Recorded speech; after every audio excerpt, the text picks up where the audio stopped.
for doing this. We are the Musicmandir podcast, and one of the first questions that I wanted to ask you guys is because I found the name to be really, really interesting.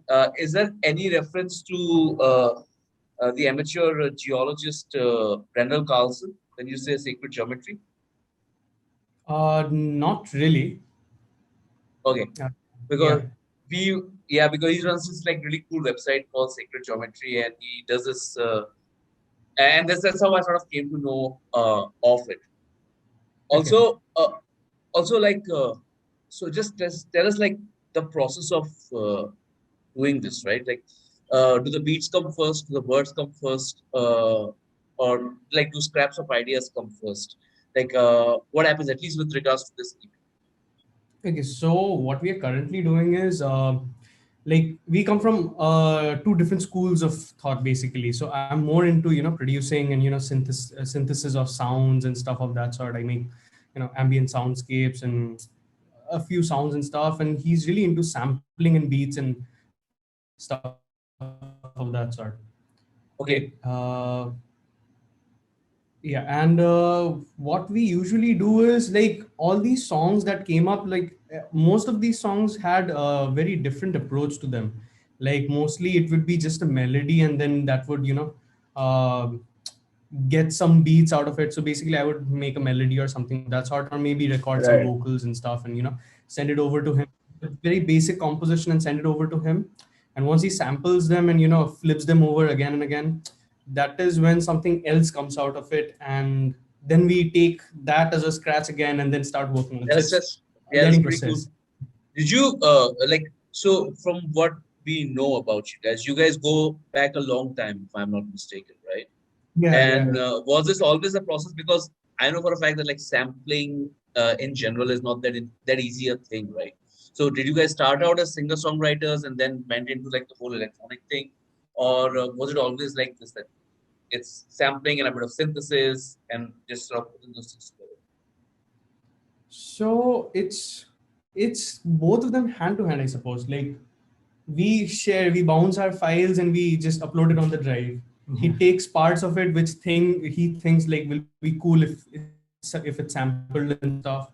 I'm also into a lot of granular synthesis and all. Maybe I would just record a very basic vocal or something, and we would like I would again do a few tweaks here and there and stuff of that sort, and then it becomes a new melody line, and the entire feel of the sound which was already there, it totally disintegrates into something else.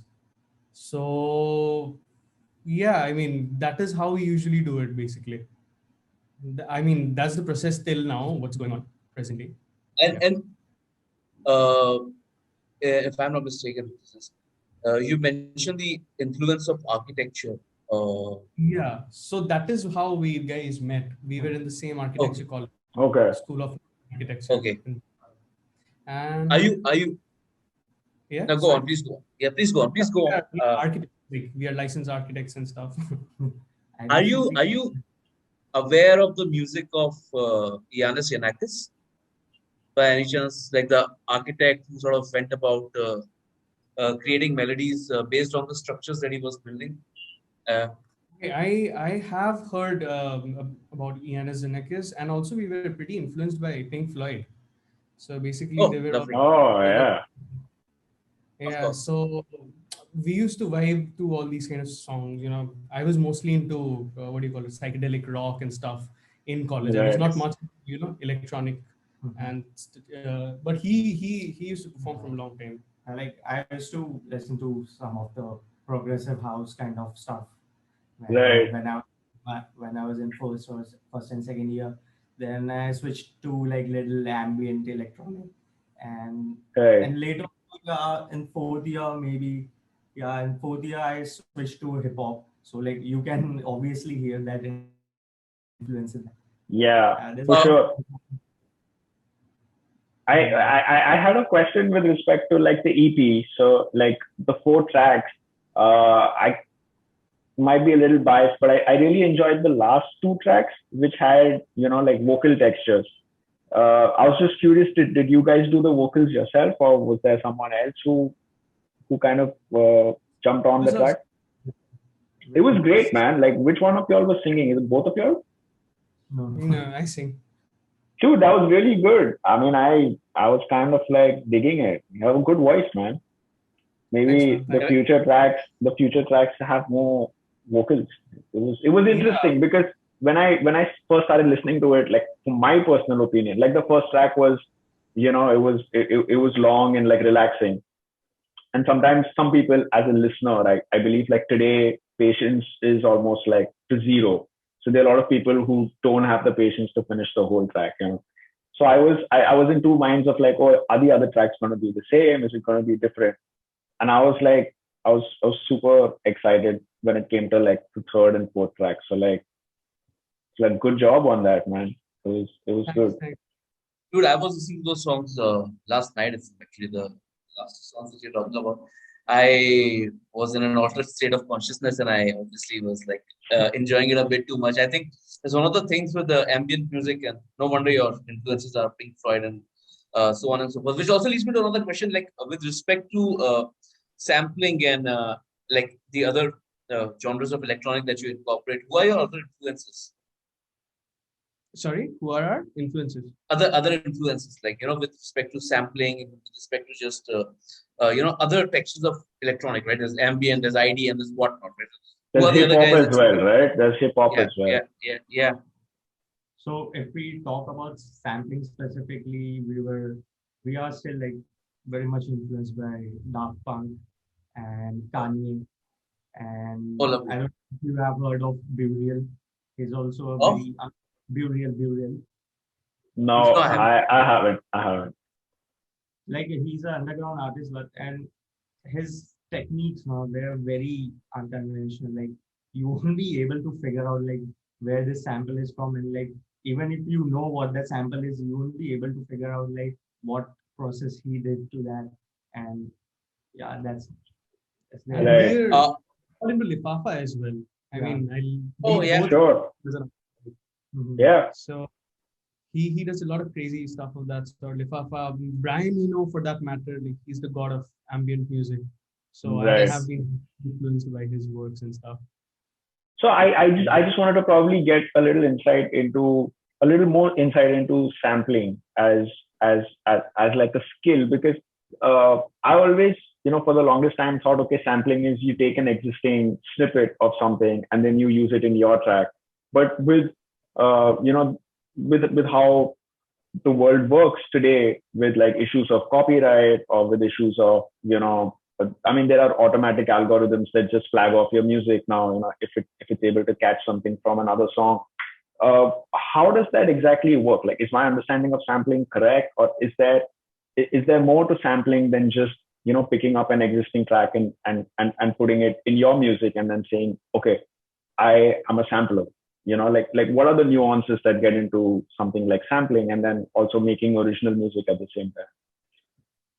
Mostly sampling, what I would say is like you've just mentioned the issue of copyright. So that is a huge thing, and it depends. Like you cannot usually sample a track which is very famous and stuff which is already there, right? Because again, Right. copyright issue. So yeah, so what we do is it's not just what do you call it, songs which have existed and cutting snippets out of it. It might Okay. be as random as recording a piece of glass, striking through a paper Okay. or something, and then Okay. flipping it in such a way that we can make a synth melody out of it if we want. I mean, repeating the instance at a very high amount of time, like frequency, Yeah. it'll start taking notes and stuff. And then also there's a lot of other aspects like granular synthesis and all, where you're breaking down a sound into so many Right. small grains, so yeah, things of that sort. Mostly things which are already existing, like in songs and all, they get flagged off pretty easy. But what we usually do is record our own stuff and sample Okay. things out of it. Okay. That's Mostly interesting, man. like, we use our older like trash tracks and then try to make it into something. Recycle all the sounds that we already have. Wow. I Okay. I'm super interested a bit more, like if you can sort of explain to me like what is it that happens when you do granular synthesis. I have obviously heard of the term, but I don't know how it manifests in terms of sound.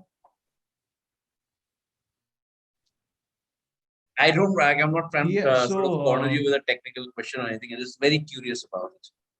okay, granular synthesis, right? So basically, what happens is we take a small piece of whatever recording is there, right? Like 2 seconds or something, even or complete or a complete verse or something. So maybe our future tracks have a lot of granular synthesis. Fahishe had a specific part in the end, which was very like it sounded as if it was a vocals, but again, it was a synth kind of a thing. So Okay. what we do is we take minuscule snippets like strips of a particular vocal track, and they are playing in a random order, and there is a particular offset to the range of whatever it is sampling, and like it's a synth kind of thing. So you're feeding it to a synth and making samples out of those, which are tiny grains, and they are playing in such a high speed it sounds as if it is an instrument which is playing, which is very Okay. distorted.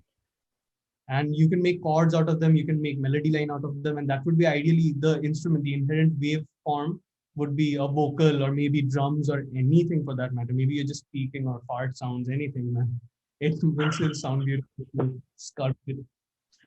I do remember there was an album, one of my personal favorite albums that sort of came out, which was done in a similar process to what you guys are doing. Basically, it was like a bunch of people uploading music and sending it across to each other, and then chopping up samples from that, and then creating a whole album out of it. I'm sure you're aware of it. It's like the King of Limbs by Radiohead. It's a very electronic sounding album, at least in its studio form. And I think it was made exactly, not exactly, but like in a very similar fashion to how you guys are sort of doing it. Have you heard of the album? Like, do you like?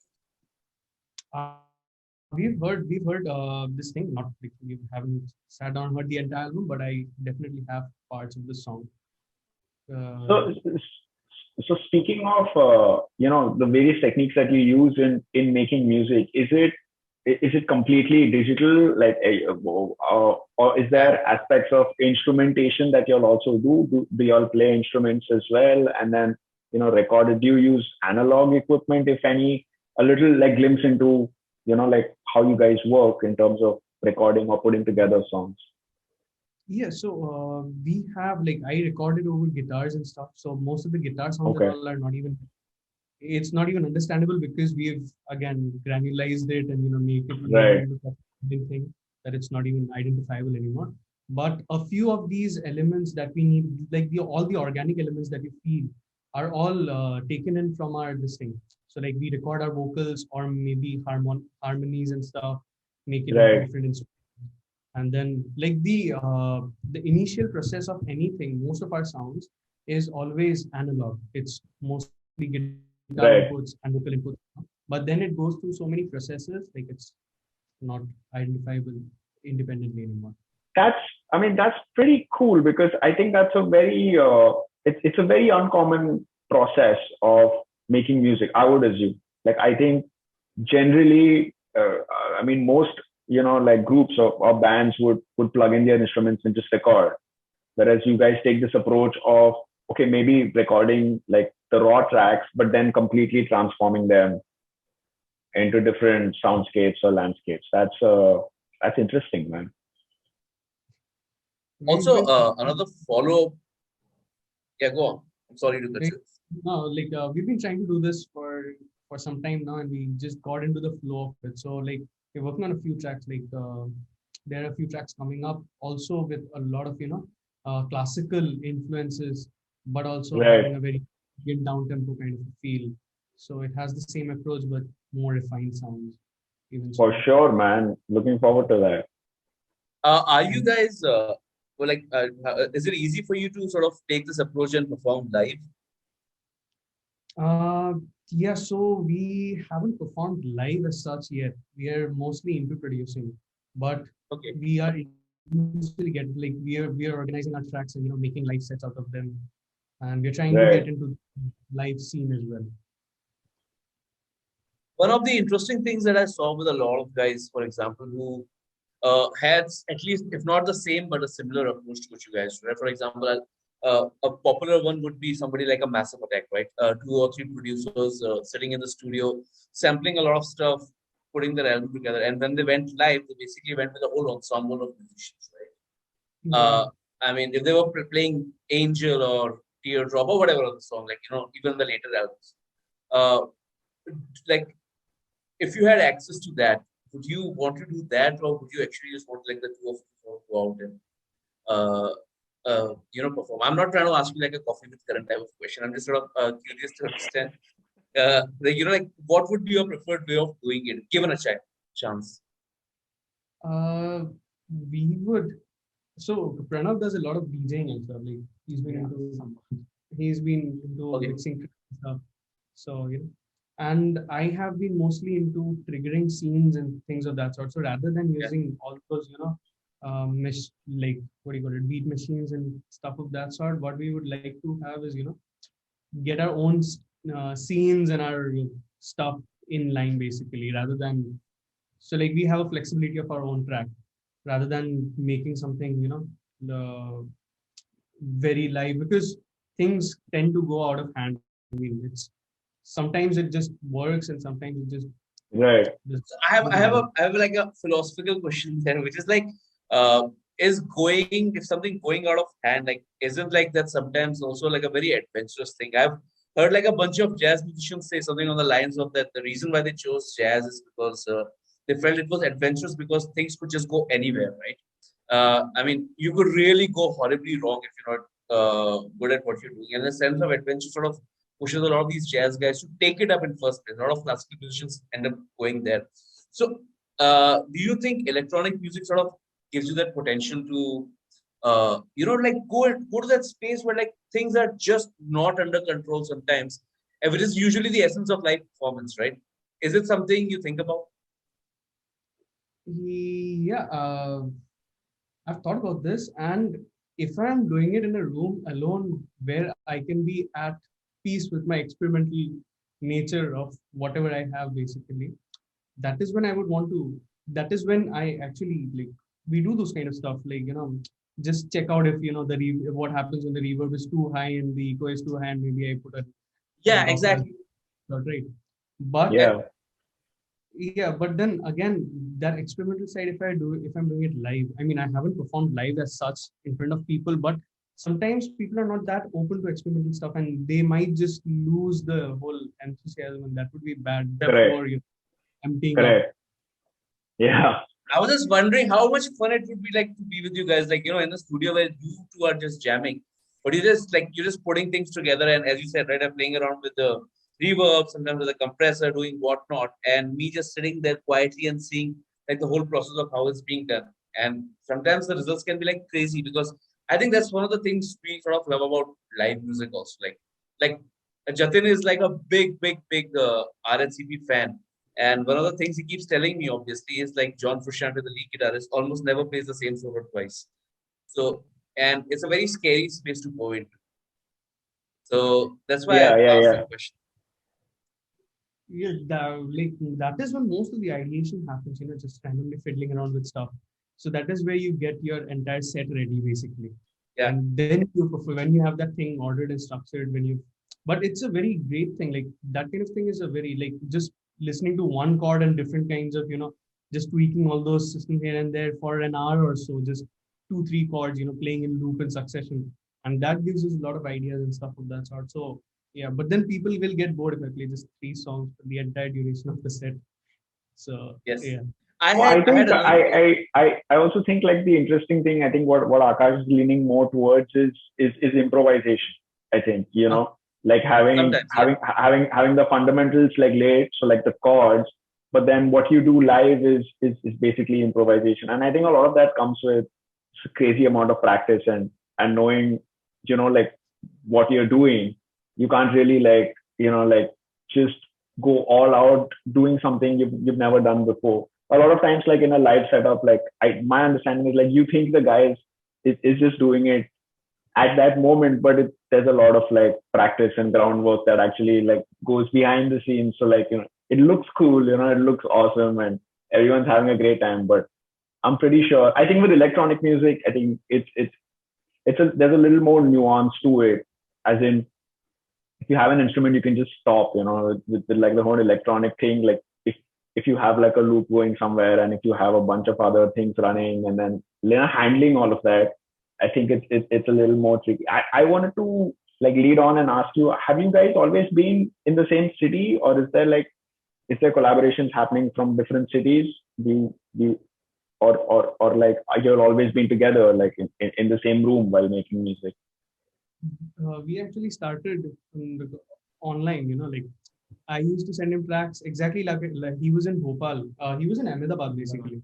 He was Yeah. intern, and we participated in this thing, Indian Film Project's 50-hour music challenge. I really liked his music. He used to perform. He used to produce independently. We hadn't like we used to jam and stuff. Like we used to hang out and stuff in our college life, but we never performed as such. I mean, like we were not producing together. I really appreciate the style of, and I released a few songs and stuff. And then we were like, IFP. I just asked him if he wanted to do this project. I sent him the post randomly. He was like, yeah, do you do it? Let's do it. He was like, yeah, cool. And then that was our first project, and that song was not exactly sacred geometries. We were still figuring out how do we work together and like the parts that we both play basically. And so that was our first song, and then we made these few songs, that we released, and that went out great. And since then, like the upcoming track that is Ashavari basically. So since then, our game has been, I mean, at least our rapport has been good, and we found sounds basically eventually. Sounds good. I have a question. I have a bunch of questions actually. I have a lot of questions. I want to pick your brains on a bunch of things, but I'll start off with one about like, so how did your collaboration with your recording label happen? It's like for all the other musicians out there, right? Like how did you get either discovered or did you approach them? How did that work out, and what is the process like? So our music label, like they have released a few songs, and are like one of my favorites by As We Keep Searching and Shankara's Tour. Like, so I got to somewhere around last year when that release happened and stuff. Like I was following them, but I got to know them, like they exist as a label and stuff.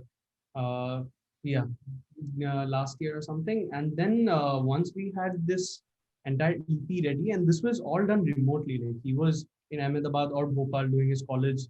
He was in the final, and I was doing it from here. And this is actually the first month that we are together. Like it's been just 2 weeks that we've been producing from this studio together. Whoa. Okay. Yeah. So and then after we finished the EP, we just sent it over to a lot of record labels actually. A lot of them. Then we spoke to Kaushik, basically our label manager. And then we spoke to Vikram and all, and it went pretty good, and we were really interested in them, and that is how this thing happened. So the label that you're referring to is No Binary. No binary difference, yeah. Okay. And how would your experience be with the label? Since obviously it's like the first time, is that you even have a relationship with the label. So like, how does the separation of tasks happen? Like, what is the label's expectation from you, and then what are you expecting, or what are you learning, or I mean, to be frank, in like an ideal world, everyone needs everyone's help in some way. May not always be monetary or not monetary, but like, what are some of the trade-offs that happen between an artist and a label, and would you advise independent musicians to maybe figure out a way to release their own music, which can be pretty intimidating, or does it help to have like a label supporting? I mean, just you can answer whatever you feel like answering. Just give us a kind of an idea of what that relationship is like. So basically, the relationship with our label is, I mean, they're very supportive of whatever we're doing. Like they do not. Mostly, what happens is, I've heard from other artists and all. They have a lot of obligations and stuff as such. Make this kind of music, or stick to this kind of producing style and stuff of that sort. We are doing all random kind of stuff, and they are very open to whatever we are doing. So Previously, when we released independently, when we released our tracks independently, not as Sacred Geometry, but as beside all albums now. So the thing was, like, we had to do a lot of work in terms of reaching out to people and stuff. Yeah. Like, apart from just the composition, just making the track as a whole, Right. there would be other work, in terms of promotion and reaching out to people, like, listen to my track and stuff of that sort. Yeah. So in that way, we've been very, like, they've been very helpful to us in sending our tracks here and there, and getting it into playlists and stuff, which was pretty Right. exciting. This was the first Right. time that we got included in Spotify, and that was pretty cool for us. And Okay. we hadn't actually, we did not think like something of this sort would happen. We were just releasing randomly. Right. So That's they cool. have been able to get a structure and framework for us about how we could do something and how it would actually help us and what we could Right. do, what the next step and stuff. Planning the entire framework for us. Sounds good. Sounds good. So, just wanted to be the bearer of bad news. Like, we'd love to like continue the podcast like for a really long time, but we have like roughly 10 minutes until like the I and I have one question, man. Before yeah, yeah, that yeah. 10 minutes run out. For sampling, what gear do you use? I'm really interested in Yeah, for sampling, I use a third party plugin. If you have heard of Serato Sample, which is that. I have, kind of, yes. Yeah. yeah, which is a very convenient plugin. I feel like you just put one, maybe a verse in that, and then you can like chop according to you, or you can even like do that automatically. Like let the plugin like just chop it and then play with the samples and the bits. I mean, so even each bit like which would be like milliseconds, we can even stretch it, change the pitch, Right. what, yeah, so change the tempo of Do it. you use any hardware by any chance? Any hardware at all? Yeah, yeah. Like I have a very small MIDI controller and he has a big one. So Okay. Okay. I so so I because time is running out, I want to ask like a question which I was trying to sort of get to. It's like if I look at some of these guys, as you guys have mentioned yourself, right? Like say a Kanye West, right? Or I look at other interesting either electronic or hip hop musicians, right? They were working with a lot of constraints, especially at the time when things were coming out, right? Like the late 80s and the early 90s, and obviously 2000s for hip hop. Uh, they basically had these big samplers or just like a one drum machine, and they could only work around with that.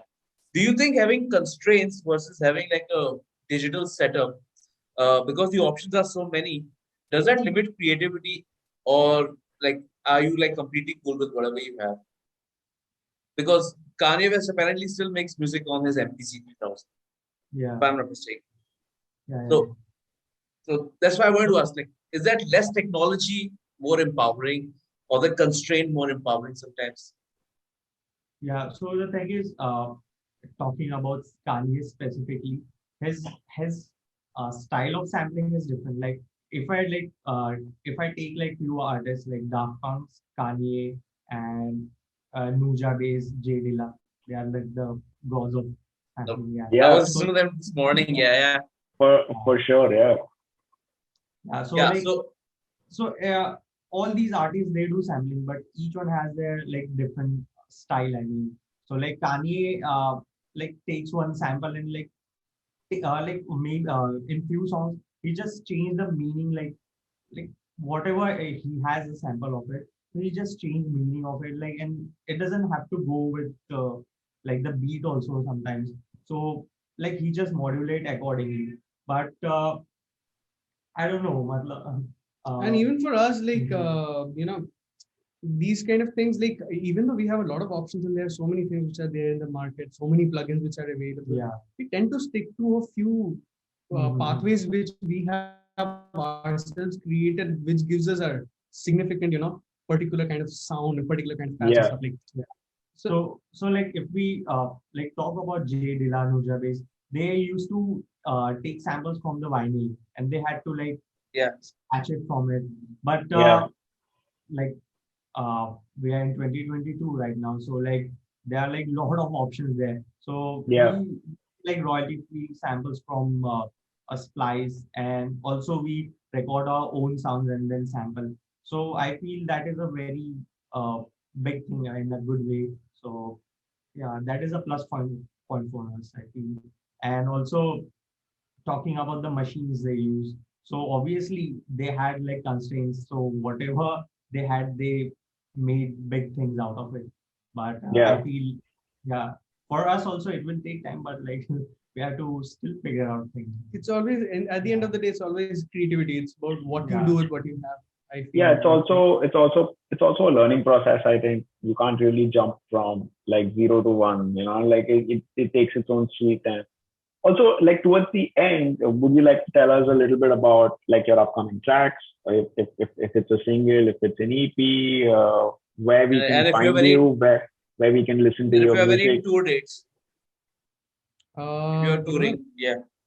we don't have any tour dates as such yet. But we'll be getting into the live scene really soon with our tracks and stuff. Right. But yeah, we have another single which is coming out in August, which is Ashavari. Okay. That is a very Indian down tempo kind of feel to it. It's loosely based on, like, the lyrics somehow ended up being dedication to Lord Krishna of sorts, Ashavari. Okay. And it is based out of a Chota Khyal, which is again Ashavari from Hindustani classical music. So Okay. uh, That's that interesting. track, we took part in this competition really recently. We had to sample Chicken from Armada Music and stuff. Right. So let's see how it goes. And most probably we'll be releasing that track really soon as well. So we are working on a I'm few EPs. I'm incredibly excited that like a lot of really cool Indian producers are sort of digging into their roots and figuring things out because we really like your music, and you're the second set of people who have sort of come on our podcast and said that you're sort of making songs around Lord Krishna and all. There's another really cool dude producer called Guru, and he came out with this album with his friend Regis, and it's a whole album around Lord Vishnu. And I think it's like a revolutionary sound of sorts, like at least as far as Indian hip hop goes.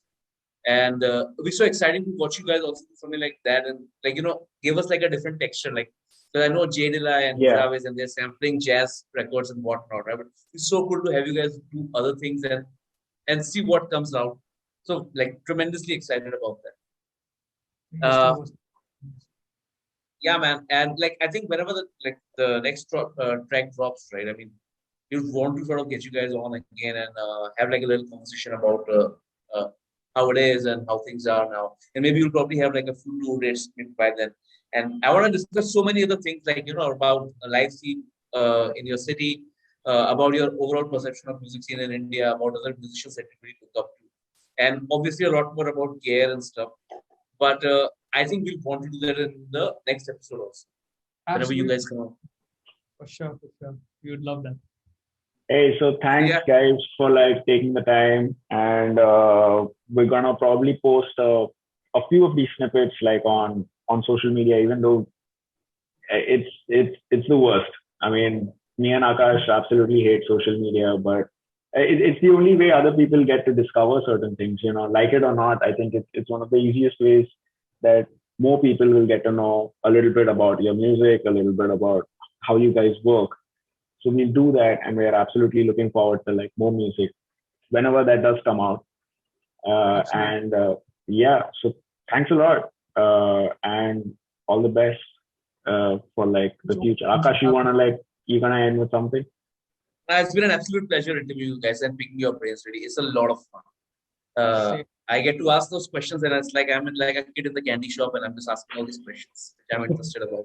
So it'll be it'll be awesome to sort of see you guys live also whenever that comes. Just to sort of be there and hang out and just listen to stuff. absolutely, for sure. I really hope pretty soon. Yeah, Yeah, man. because I also think like a live experience to the music is really something like you cannot predict, right? Like sometimes some people think it's not going to be great, but it'll actually be great. Some people think it's going to be great, but it'll be not so great. So there's only like one way for people to experience that music. So I hope you guys do figure out a way to like perform live, because I think it'll be fun. Absolutely. So thanks guys, and hope to see you guys soon. Same. Bye bye, guys. Take care. Bye bye. Bye bye. Thank you so much. Thank you.